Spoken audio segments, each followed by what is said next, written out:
Well, hello everyone. My name is George Hoffman. As Kitty noted at the introduction here, I'm president and CEO of a company called Restaurant Services Incorporated, which is a purchasing co-op that looks after all the supply chain and purchasing for the Burger King system in North America. Okay, here we go. So let's talk a little bit about what Restaurant Services is and help provide a little bit of perspective on how this data might be used in a typical industry environment. And although I'll be speaking on behalf of my experience here in the Burger King system, I think our usage of this data and information is not unusual or not very much different than what my colleagues in other restaurant chains and even entire food service business might use. So let me talk a little bit about the scope of our work here. RSI is a purchasing cooperative that's actually owned by all the Burger King restaurant operators in the United States, much like a farm co-op actually, where we provide services to our members, and all of the Burger King franchisees are members and owners of the cooperative. We do provide purchasing and distribution services for all 7,400 restaurants in the United States and Canada as well.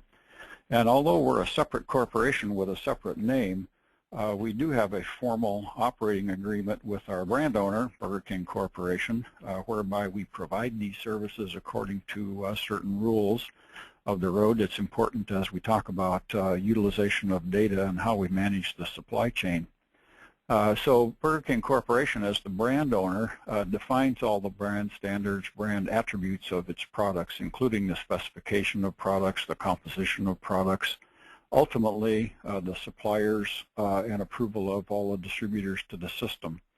And anything that impacts the attributes of the brand, marketing calendars, product specifications, food safety standards, and the like.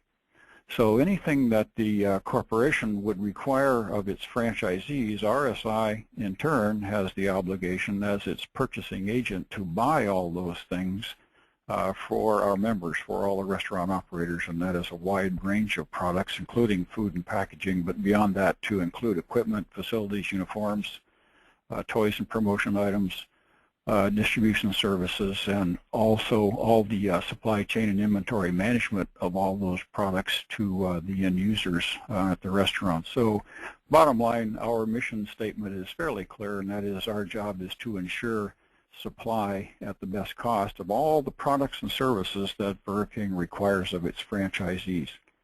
And that means without fail on a daily basis, irrespective of weather or any other turbulence or disruptions in the market, and that's what leads us to reliance on a lot of federal statistics to help us do all that.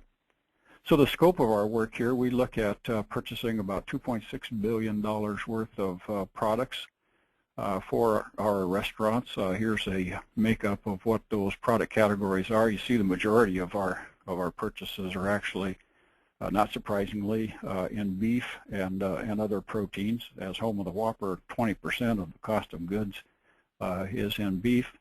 Our vegetable component is fairly small in terms of its overall food bite, but it's pretty large in terms of its overall scope and impact on the business. One thing that's pretty important here is that all of the cost of goods of a restaurant is largely determined by its underlying commodity, and almost everything that we buy has a processing component, has a logistics component, but mostly it has an underlying commodity component, and commodities that have supply-demand market factors that affect the goods, the cost of goods, and the availability of goods to all of our restaurants. And of course our restaurants are operating every day. And they can't take a day or two holiday without some critical items, so our job is to make sure that they have all of these things. One thing that's important about that is that every restaurant will buy, on average, about $375,000 worth of food and packaging items a year. It's the largest line item in a restaurant's profit and loss statement, so obviously there's a lot of attention. It's also the line item in the profit and loss statement of a restaurant that has the largest volatility and the largest change, if you will, largest impact on bottom line restaurant profitability on a day-to-day basis or month-to-month and over time. As we look at produce and vegetables in particular, in our system, we purchase about $110 million worth of these vegetables at the current time, and that product mix does change from time to time.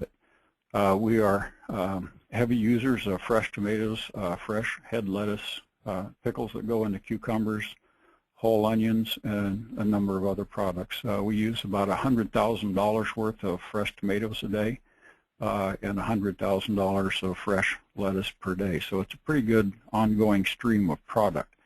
And it's a product that has supply and demand factors that change every day as well. So that's really critical to our business to be able to have information that monitors the market conditions of these products on an ongoing basis.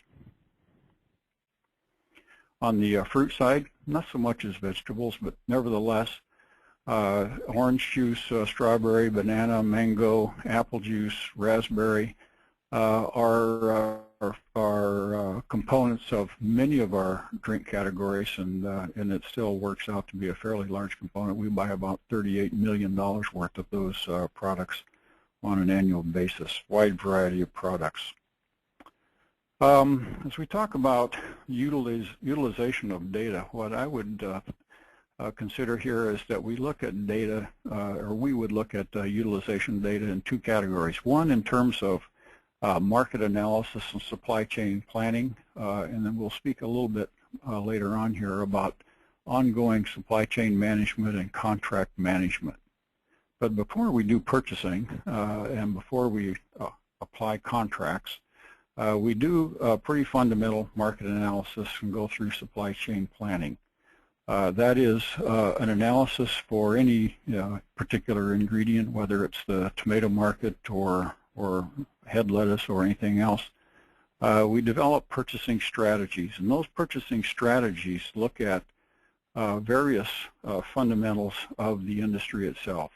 The industry structure, the players, who the suppliers and distributors are in the business, where the product is actually produced or grown. We look at factors in the economics of growing, profitability to farmer growers in the business. We look at demand factors, and we do price analysis, look at the relationship between supply and demand, and try to do an overall assessment of the direction and magnitude of prices and price changes over a planning horizon of the next year or two based on experience in the industry and characteristics of that industry over the prior years, sometimes going back several years. So we look at production patterns, regions, certainly trends, and this fundamental analysis really looks back at annual, quarterly, monthly, and eventually we'll get to a daily supply analysis. So it has various time frame sensitivities. And along with this market analysis and supply chain planning, we do have a commodity analysis group in our organization where we do routine supply, demand, price analysis and produce forecasts of virtually all of these commodities on a regular basis.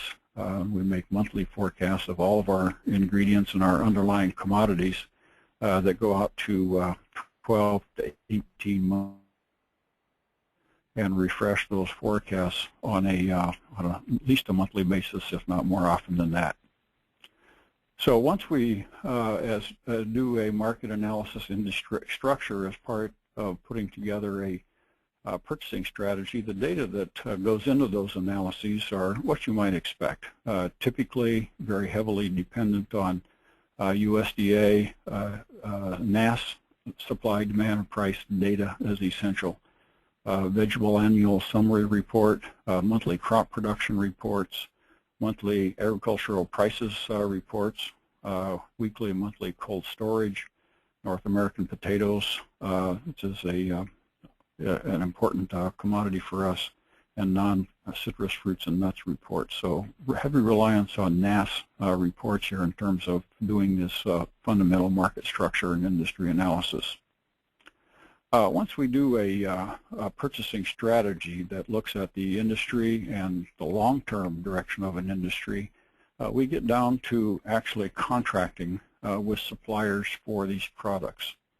And as I mentioned before, the big volatility, or the big variable, if you will, in the cost of any of our Burger King specification products is the underlying commodity, whether it's fresh tomatoes or hamburger trimmings, for example, or pork bellies, or soybean oil. Those are the fundamental commodities that we use to determine ultimately and to establish our contract prices going forward. I'd characterize our contracts in contracting activity in two broad buckets.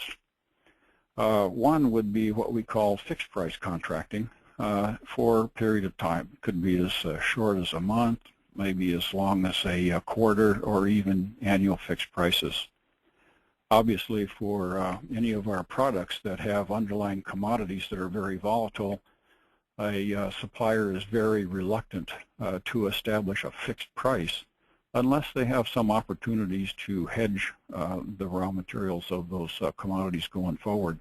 And of course, a lot of these products that we're talking about here today, being fruits and vegetables, don't have underlying futures markets or the ability to hedge raw components. So for some of our fruit and vegetable contracts, for example, we will have what would be a fixed price contract, but within a certain range. So we would have a high range and a low range, and so long as the market of the particular commodity fluctuates within a tight range, the finished price to our system does not change. But if there's a market disruption, one way or the other, that would produce prices that are higher than the top of the range, or would cause prices to go out of the bottom of the range, it would trigger a renegotiation of that contract or a reconsideration of the contract.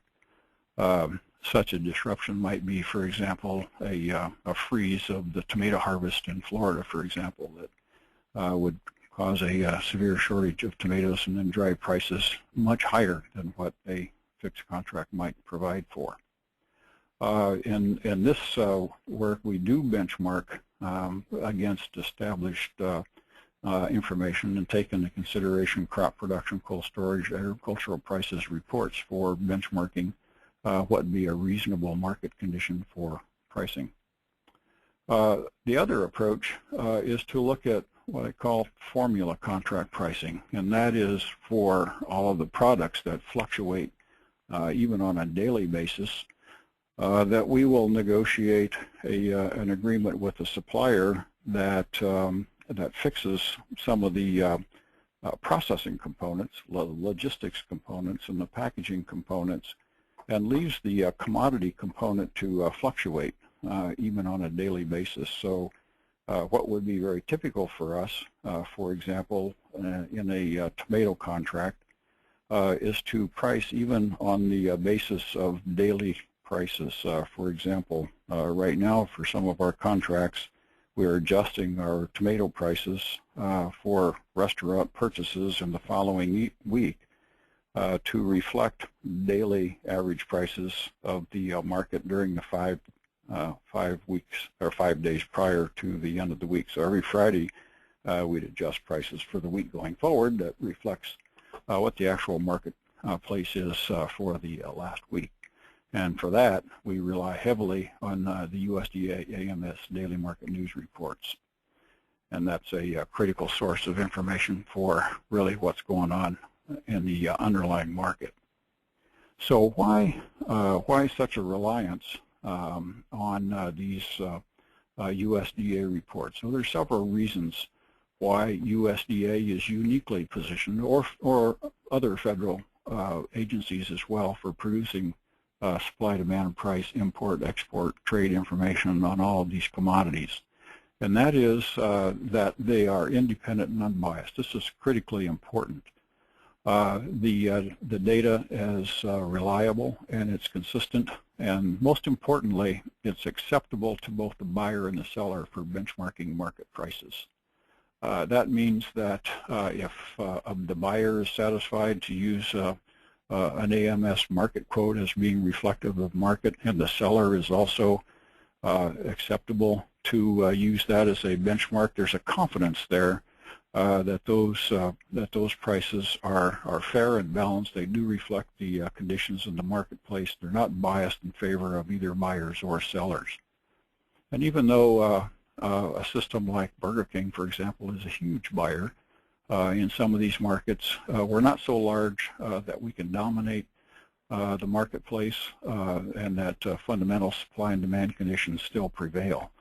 And we do need this unbiased benchmarking of information. It's clear that the industry largely has confidence in these data reports here based on their ability and their willingness to establish contracts that are based on AMS market news reports or other kinds of USDA reports. The other point here is that this data and information is essential during periods of market disruption, which we have from time to time. For example, hurricanes, freezes, droughts. These are things that can disrupt an entire supply of an entire industry with very short notice. A massive freeze in South Florida, for example, could destroy a third of the tomato crop overnight and require a lot of adjustments in the supply chain and a lot of buyers to look at alternatives, alternative sourcing, alternative pricing, and these publicly available information from government sources is essential to determine what is the tenure of the market, what is the extent of the damage, and what are the market consequences. They provide valuable insights to alternative sources of supply. If the lettuce crop in California, for example, is damaged, where else is the product available? For a business like ours, where we need to have lettuce in our restaurants every day, we need to have that flexibility and the ability to find alternatives very quickly and to determine what is a reasonable market and supply and demand condition for those alternative products. So in conclusion, I'd just like to reinforce that as a perhaps typical user in the food service industry, perhaps in the food industry at large, this data is absolutely used. It's relied upon. There's a high level of confidence in the data that it is unbiased and is a great benchmark that helps to set the tone and maintain the efficiencies of our markets. So, ladies and gentlemen, that concludes my presentation. I thank you very much for the opportunity.